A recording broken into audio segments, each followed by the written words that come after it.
Hi, you lovely, lovely people. Thanks for joining me here today.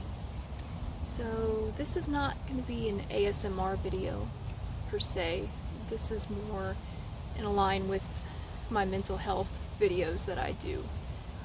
And today I thought it would be a perfect day to come outside in nature because it's finally starting to get cold where I am. I'm bringing out the hoodies and I'm so excited, and I thought this is just too perfect not to show you. So I'm in this beautiful little cove that's near where I live, and I love coming here just to sit and take some time to myself just to think about things. So anyways, today I have a nice little special treat for you. So a good friend of mine, Nick, I met him when he worked with the band Ghost, when they were on tour, and we became really good friends from there. We had lots of fun just hanging out after shows and just sharing each other's life stories, and we became really good friends from it. But him and his partner Lindsay, they started up this little blogging and YouTube channel called Wanderlustmoonduo, where they promote, all things beautifully human and encourage people just to talk about their experiences and just, just discuss, what makes you you, and to realize that what makes you you is beautiful in its own way. But they're both incredibly amazing, positive people, and they're so awesome, and I'm so thankful that they asked if I wanted to do this little thing to be featured on their thing. So Nick and Lindsay, thank you again for sending this over to me.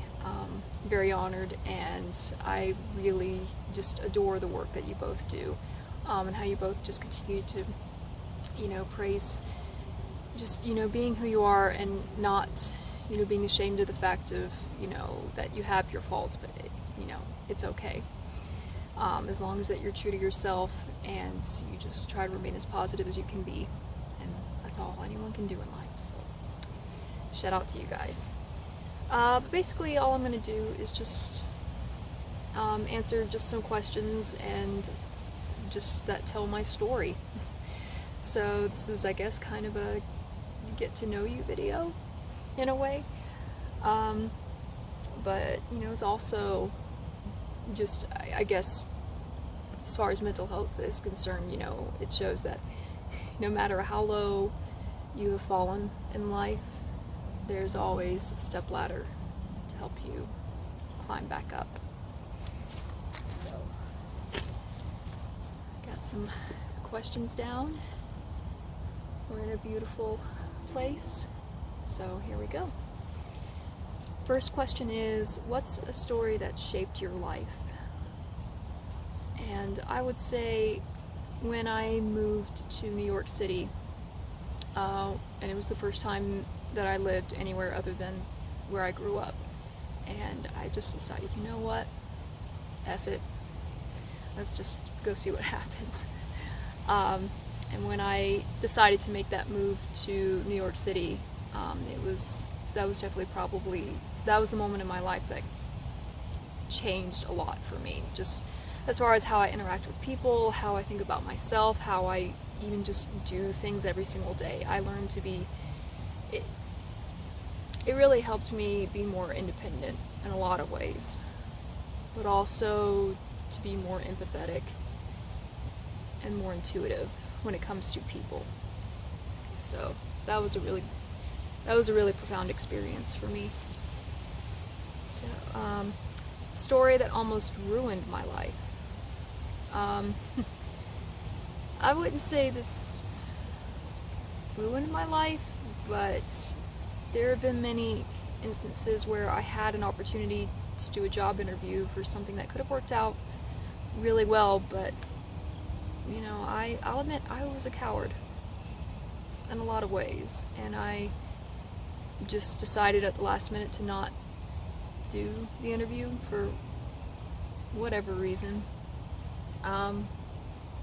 only to realize, you know, I should have done that, because, you know, that could have been something that I actually needed, and I just willingly gave that up. So those instances, yeah. What's a story where you enriched another person's life?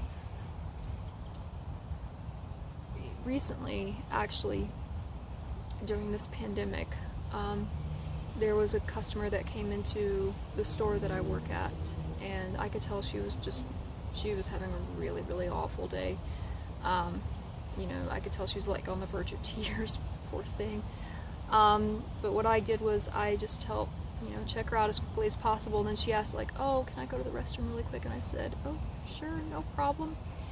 She went, me and another person, we literally just bagged up all of her things perfectly, like got her all checked out, and by the time she came back, basically, like, I said, oh, like, you're all ready to go, and she went, what? You did everything? And I was like, yeah, you're all good. And when she saw, like, everything that I and this other person had done for her, like, she did almost cry, but in a good way. Like, I guess she was just so thankful by the little, you know, just what I did for her, and she really, really appreciated it. And she even said, like, man, this made my day, you have no idea, like, I was having such a rough day, but, you know, that you're just so amazing. And I was like, it's no problem. You're all good. And she, I think, actually, even in that moment, we hugged each other, because I think she was just so, she was so touched by what I did, even though I didn't think I did anything that meaningful, but I guess to her it was meaningful. And I guess seeing that I made her that happy, even with just a little small, you know, act that I did, it's those things, I think, that help to keep us going, especially in this year. Let's see, next one, story of crazy life. Oh, the stories I could tell.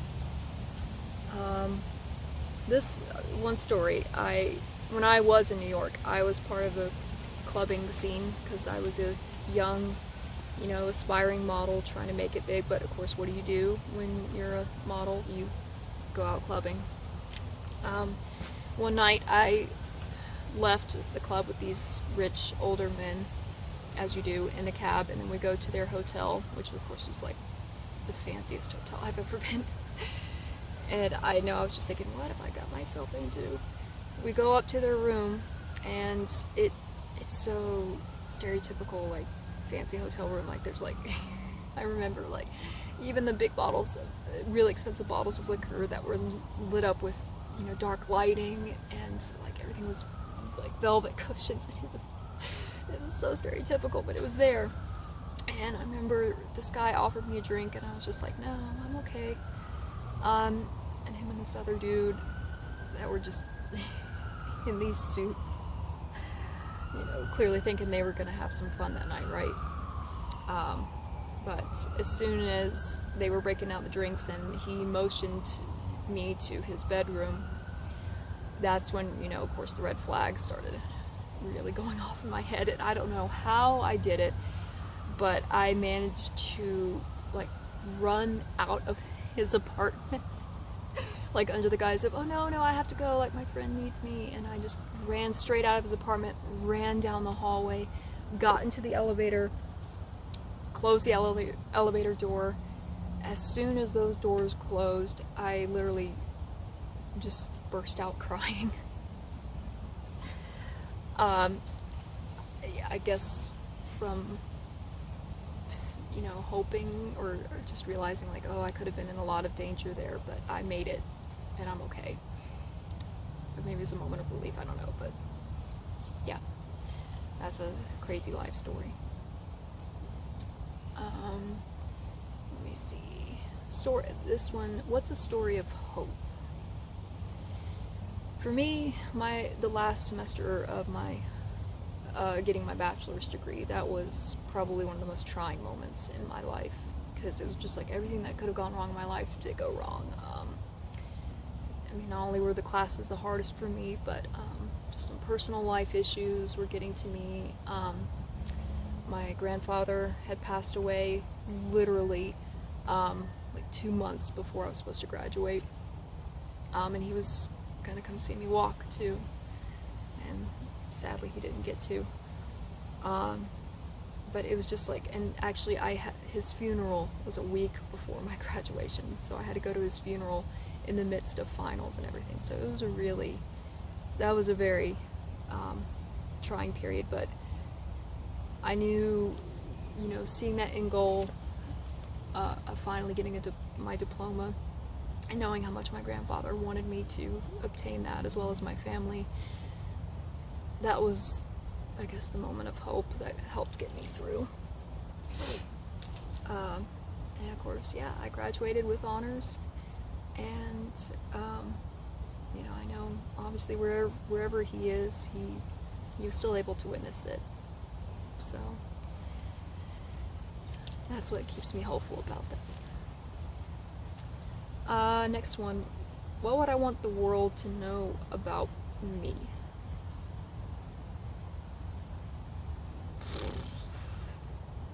You know, normally I hate these kinds of questions. But I guess just to know about me is that, you know,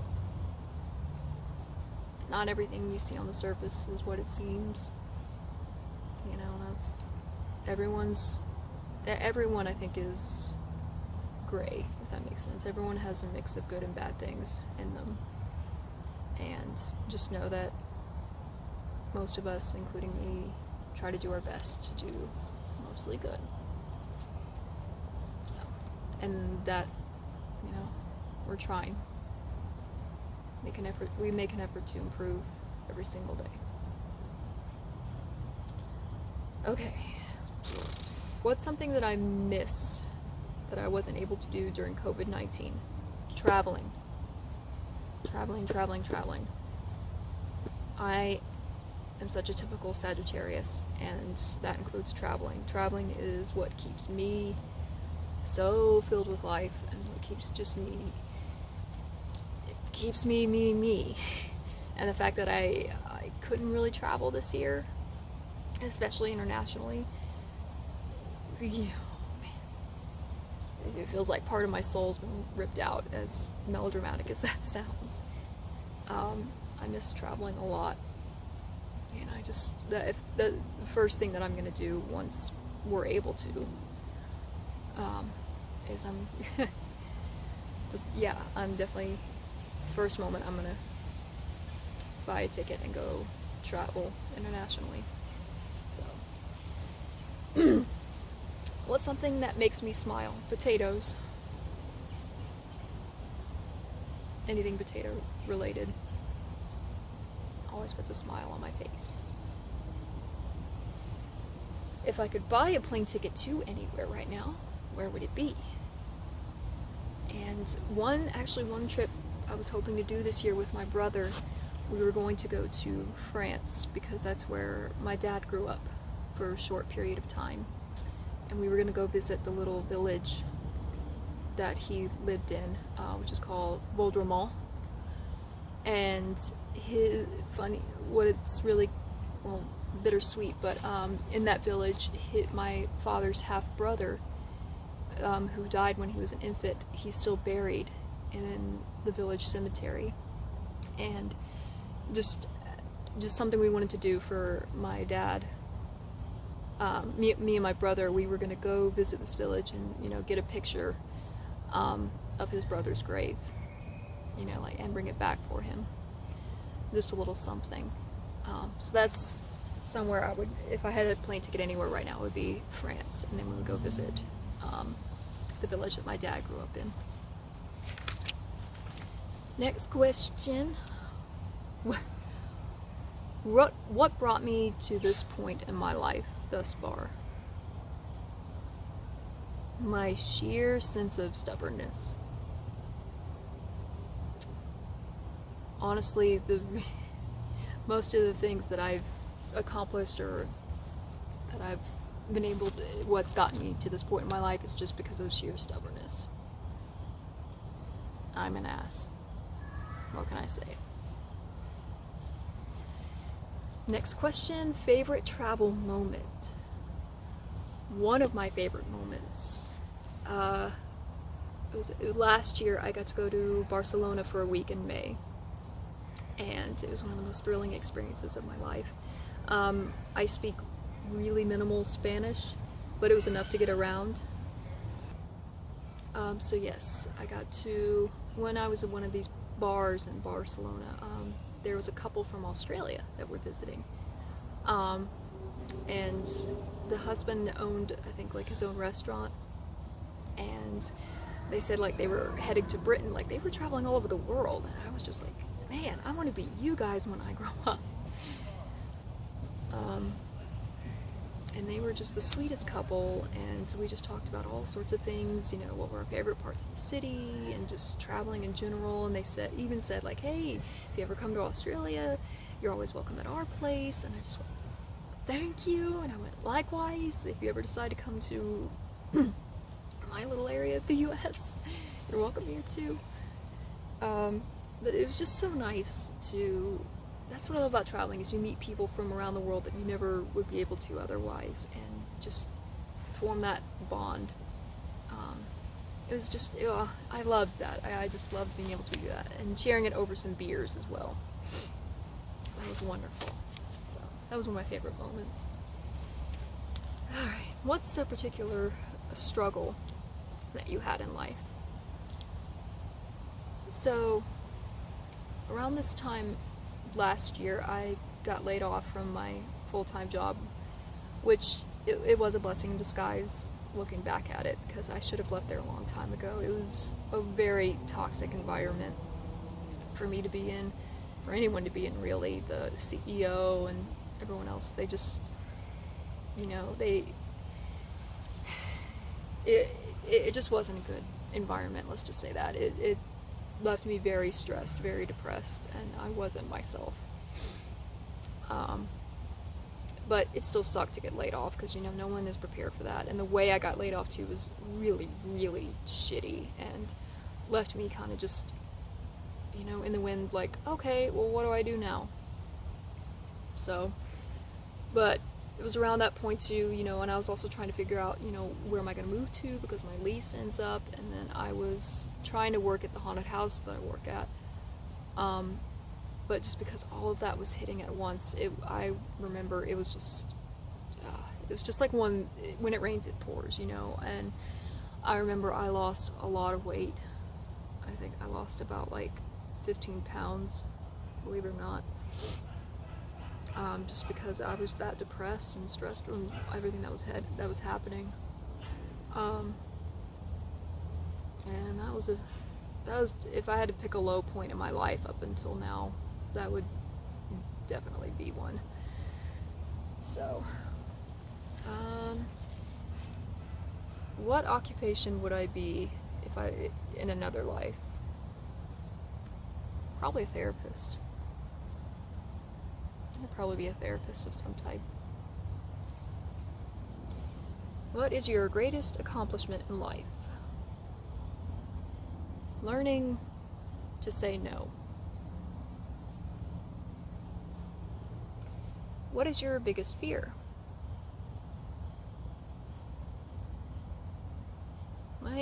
Honestly, right now, and I hope I don't mean this to come across like bad in any way, but for me personally, it would be being both blind and deaf, because there's so many, you know, places and sounds in this world that I still want to be able to experience. So yeah, weird answer, but I hope it makes sense. What's your biggest regret in life? Not answering back in time. And I think most of you know what I mean. you know, getting a message or an opportunity, or, you know, hearing back from someone, but you don't think it's, you know, like, oh, I'll wait. But turns out waiting's the last thing that you should do, because it might not be available anymore. So, not answering back in time. Excuse me.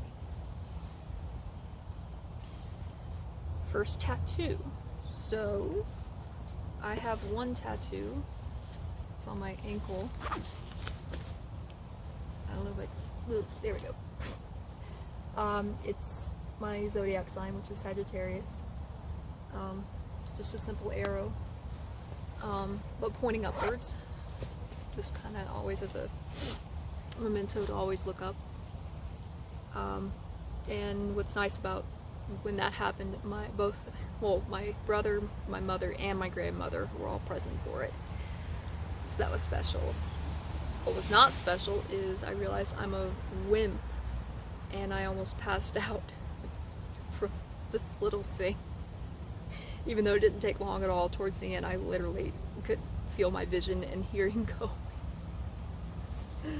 Because I'm okay with needles now, I'm not as bad as I used to, but I guess that left me almost incapacitated, so. But if you're asking, will I get more tattoos? Yes, I do want more tattoos, and I have many more ideas of what I want to get, so I just gotta work on not being a wimp. Alright, last question. What would I say to the world? Like, if I had a thing that I wanted to say to the world, what would it be?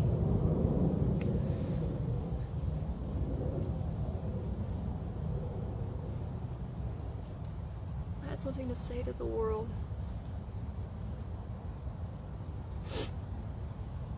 Don't assume anything.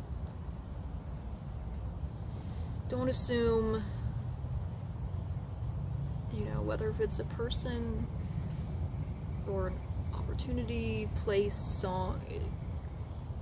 I mean, obviously, you know, if there's glaring, you know, red flags, or if there's a gut instinct something's wrong, then of course go with that. But with just things that you would assume, like, oh, I wouldn't like that, or I'm not going to pay attention to that,